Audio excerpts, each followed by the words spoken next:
diciembre es el Día Internacional de los Derechos Humanos, en razón de que un día 10 de diciembre del año de 1948 se adoptó en París la Declaración Universal de los Derechos Humanos. En esta ocasión quiero dirigirme a ustedes para hablarles de un derecho humano importantísimo, que es el derecho de toda persona a no ser sometida a desaparición forzada. Así es como este derecho queda consagrado en el artículo 1 de la Convención Internacional para la Protección de todas las personas contra la desaparición forzada. Toda persona tiene derecho a no ser desaparecida.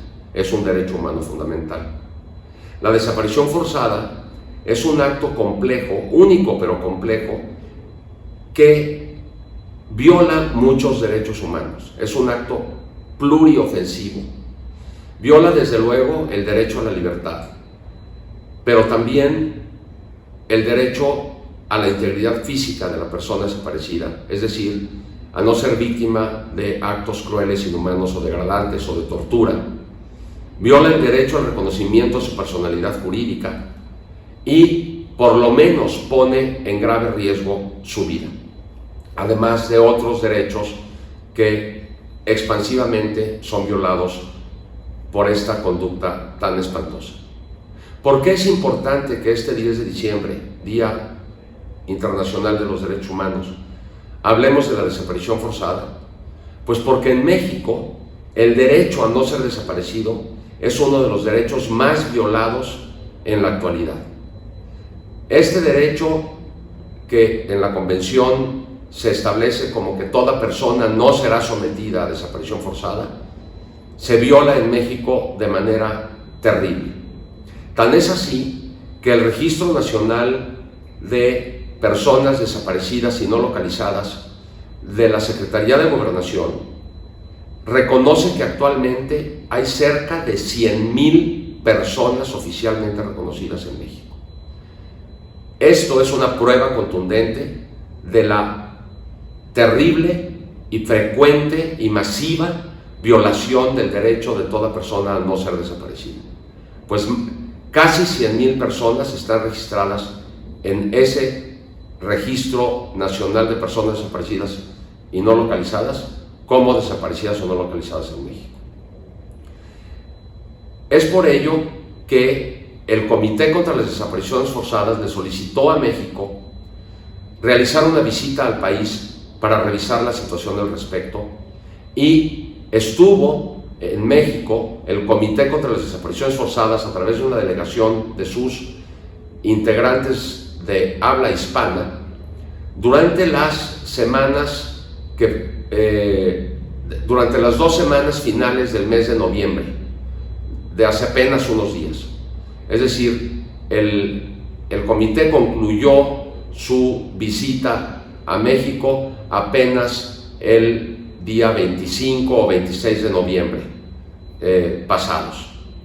Y estamos muy esperanzados del informe que eventualmente por ahí del mes de abril o mayo del año que entra expida el comité con sus hallazgos, sus observaciones y las recomendaciones que formule el Estado mexicano respecto de la crítica situación que prevalece en México, que es en realidad una verdadera crisis humanitaria en materia de derechos humanos por la inmensa cantidad de desapariciones que tenemos en el país. Muchas gracias.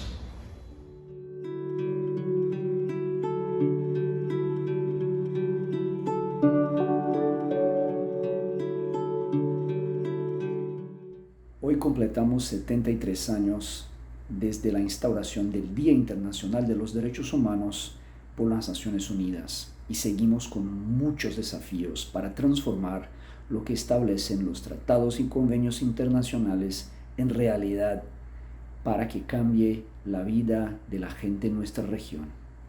En Latinoamérica, la tortura en particular sigue siendo una práctica sistemática y generalizada, con muchos retos para que se erradique en nuestra región.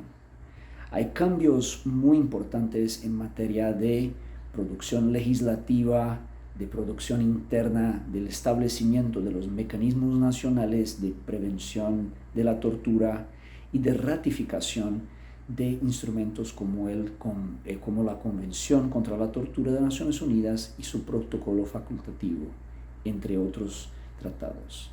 Pero hay que ir más allá de los compromisos legales. Hay que pensar la tortura desde una transformación de la cultura de los órganos de seguridad pública, de los órganos militares y de la policía. Hay que ir más allá de una lógica de entender las personas involucradas en conflicto con la ley penal, no como enemigos, sino como ciudadanos que necesitan un trato digno y humano en nuestra región. También es muy importante reconocer el rol protagonista que debe tener el Poder Judicial en nuestra región. En un primer momento, con una perspectiva muy rigurosa para analizar las detenciones, en particular las detenciones en flagrancia, y evaluar su legalidad para evitar detenciones arbitrarias y sin pruebas. Además de eso, es importante que el Poder Judicial tenga un rol protagonista también en excluir las pruebas ilícitas obtenidas bajo coacción y en particular aquellas obtenidas en condiciones de tortura y tratos crueles, inhumanos y degradantes. Y claro, también tiene un rol fundamental en juzgar y sancionar los agentes públicos denunciados por estas prácticas. Estos son retos que no se cambian por leyes solamente, sino por cambios culturales y por cambios que son incentivados por la sociedad civil, por los movimientos sociales y por información, capacitación y apertura para nuevas perspectivas. Y en este sentido es importante reconocer la buena voluntad que las autoridades judiciales mexicanas han tomado en este caso y el camino que sigue siendo muy largo. Ya es posible observar pasos muy importantes hacia el objetivo final de erradicar la tortura en el país.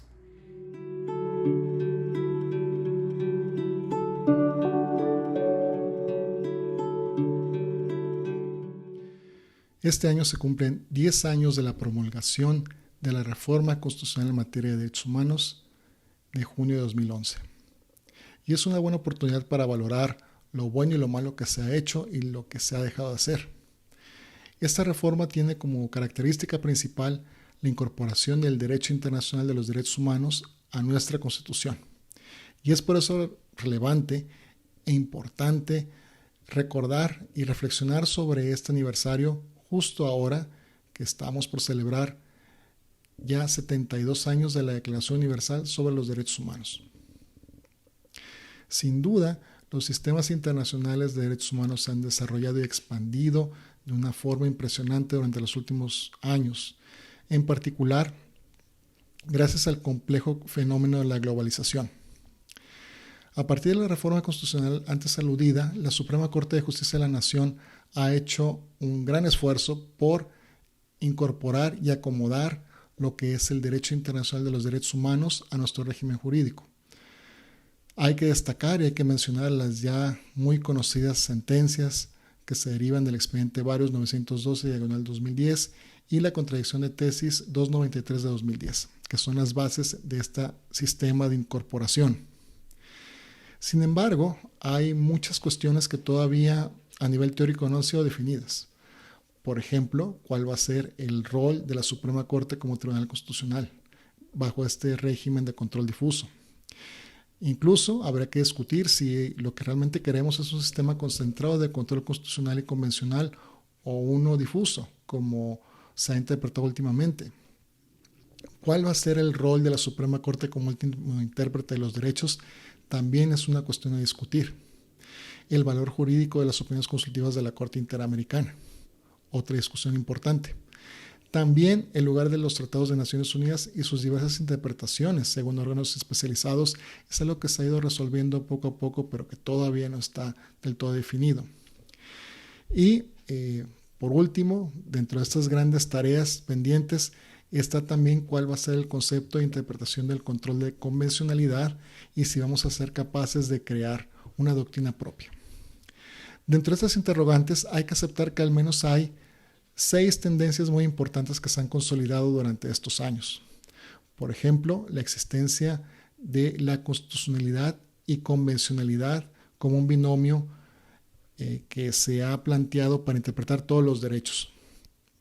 No fue fácil alcanzar esta conclusión, pero en la actualidad cualquier discusión que se tenga en la Suprema Corte y en las altas cortes mexicanas hay que considerar que siempre se va a considerar la interpretación de los derechos, tanto el ámbito de la constitucionalidad como de la convencionalidad. Es decir, la convencionalidad y el derecho internacional de los derechos humanos no es una discusión residual o secundaria, sino es primordial. Y esto se consolidó a partir de la contradicción de tesis del Pleno 21 de 2011, donde se resolvió que la constitucionalidad y convencionalidad van de la mano. También una tendencia que se ha consolidado es que si bien tenemos un control de convencionalidad, este control de convencionalidad se ejerce en diferentes niveles y con distinta intensidad por parte de las autoridades. También se ha consolidado, en tercer lugar, la tendencia de a tener un bloque de constitucionalidad y convencionalidad que si bien interactúa en su mayor parte bien, hay una parte todavía que tendremos que revisar y se tendría que revisar, que es lo que tiene que ver con las restricciones a nivel constitucional, las cuales prevalecerían a nivel internacional, incluso en caso de una sentencia por parte de la Corte Interamericana de Derechos Humanos. También este proceso de globalización y de incorporación del derecho internacional de los derechos humanos ha también permitido una mayor apertura hacia el derecho constitucional comparado. Si vemos las sentencias de la Suprema Corte, cada vez más y con mayor frecuencia y con mayor intensidad se cita el derecho constitucional comparado. Claro que hay horizontes no explorados como las obligaciones generales de los derechos humanos y también habría que ver como último aspecto que esta reforma constitucional en materia de derechos humanos también necesita y también va acompañada de una reforma al juicio de amparo que tal vez pudiéramos decir se ha quedado corta a pesar de sus éxitos durante estos últimos 10 años. En conclusión y como una reflexión final, podemos y debemos decir que el futuro de la reforma constitucional en materia de derechos humanos de junio de 2011 en su aplicación en los años venideros también tendrá que observarse y también tendremos que apostar para que esta implementación de esta reforma se pueda dar de una manera vigorosa dentro de las judicaturas estatales, es decir, en los poderes judiciales a nivel local. Sin duda, en estos 10 años se ha avanzado muchísimo en este aspecto y se han incorporado criterios de la Suprema Corte y de la Corte Interamericana de Derechos Humanos al respecto. En el futuro, sin duda, este proceso esperemos se fortalezca y también se fortalezcan las garantías indispensables para que los jueces y las juezas a nivel local puedan hacer su trabajo con completa independencia e imparcialidad.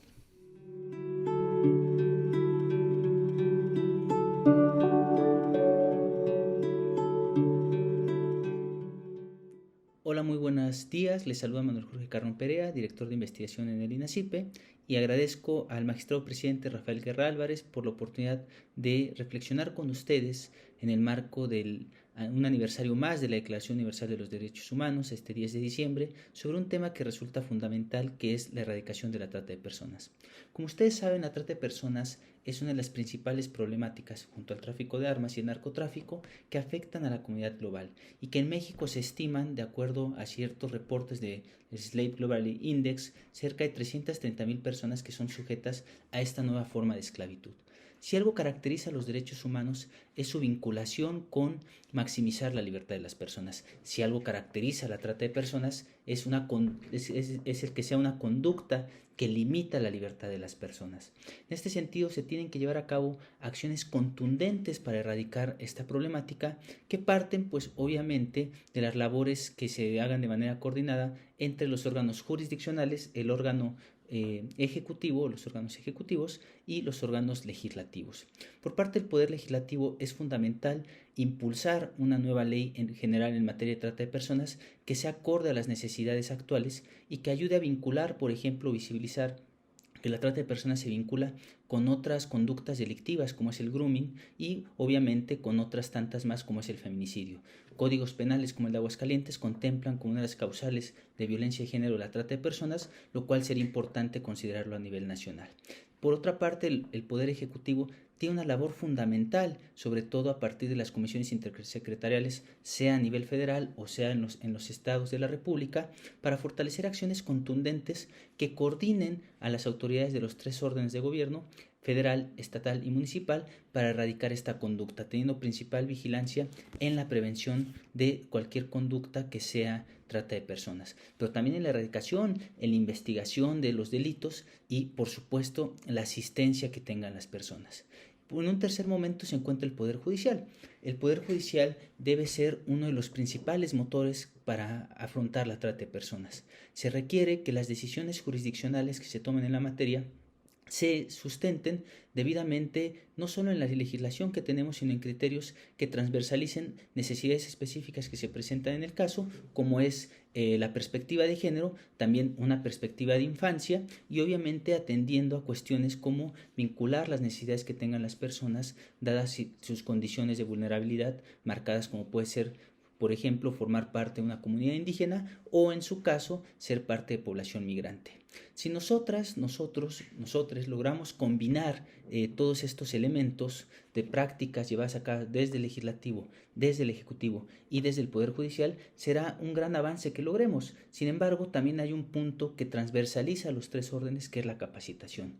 Se tiene que apostar por personas servidoras públicas capacitadas en los diferentes elementos de lo que consiste la trata de personas y las diferentes necesidades que se tienen, obviamente, para afrontar este flagelo que afecta directamente a las personas. Si bien en este marco de la conmemoración de un aniversario más de la Declaración Universal de los Derechos Humanos tenemos la oportunidad de reflexionar sobre ello, creo que es un papel que tenemos que llevar a cabo día a día y no cesar en los esfuerzos que se tengan, porque mientras nosotros vemos este video, reflexionamos, hay personas que están siendo víctimas de trata y eso no puede suceder en un Estado democrático de derecho en el que se privilegien, por supuesto, las atenciones a las personas por encima de otro tipo de intereses particulares. Es un paso importante el que se lleva a cabo, por ejemplo, desde el Poder Judicial de la Ciudad de México para abatir este grave flagelo en este tipo de actividades que se realizan, y los conmino a que se sigan realizando y llevando a cabo acciones contundentes. Sin más por el momento, les agradezco, les envío un fraternal saludo y estamos a su disposición para cualquier otra cosa que sea vinculada en el fortalecimiento de los derechos humanos y el combate a la trata de personas. Adiós.